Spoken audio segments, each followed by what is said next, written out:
Hi everyone, Bill Duvendak here, and I want to take a few moments to talk about my friend Judith Page's new book, Osiris, an Inner Guide. You know, if you look at the Western esoteric tradition, the Osirian mysteries are some of the foundational work that has created our spirituality as it is today. It existed long before the Greeks. The Greeks popularized it to a certain degree, brought it back, only to get buried by the Roman Empire a few centuries after they were in force. And a lot of that material was lost for many centuries, only to come back with the resurgence in Egyptology that began with the founding of the famous stone, commonly called the Rosetta Stone. And because of that, they're some of the most enduring stories and initiatory practices that we have on record. Having said that, because of that, and because Osiris is a template for the current Christ, it seems like the subject's been done to death, doesn't it? I mean, what else can you really say? That's what else you can really say. What I really like about this book, working on it, watching Judith collect it, reading through a lot of the different essays in here, is that this is a more global view of Osiris. This makes a lot of connections that other books have neglected.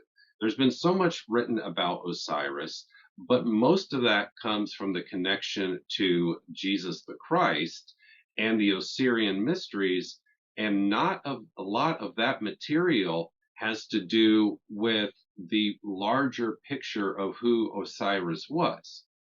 So in here, in addition to Don Webb, Judith, myself, a few other contributing authors, you'll find parallels that you won't find in other places, such as Enki to Osiris, such as the piece that I wrote talking about the Mayan deity, Hunahpu.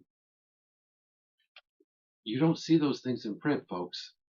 If you're into Egyptology, this is a must-have. It gives a broader picture. It gets into some details that have been left out.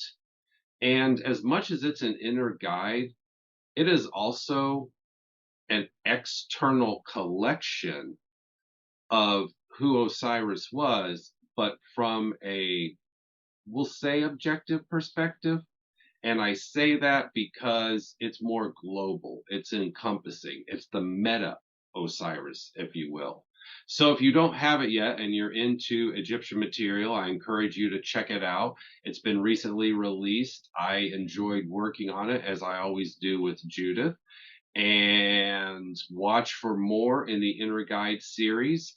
I don't have timelines yet, and I don't want to speak for her, but I do know that there are other ones planned, such as one on Sobek, probably next year. So make sure you're following her work. I love it because it gives me an opportunity to take some looks at Egyptian characters that I would not get to take anyway, because she demands quality, and I love that. Anyway, check it out, Osiris and Inner Guide, and until we chat again, may the Netters bless you and keep you.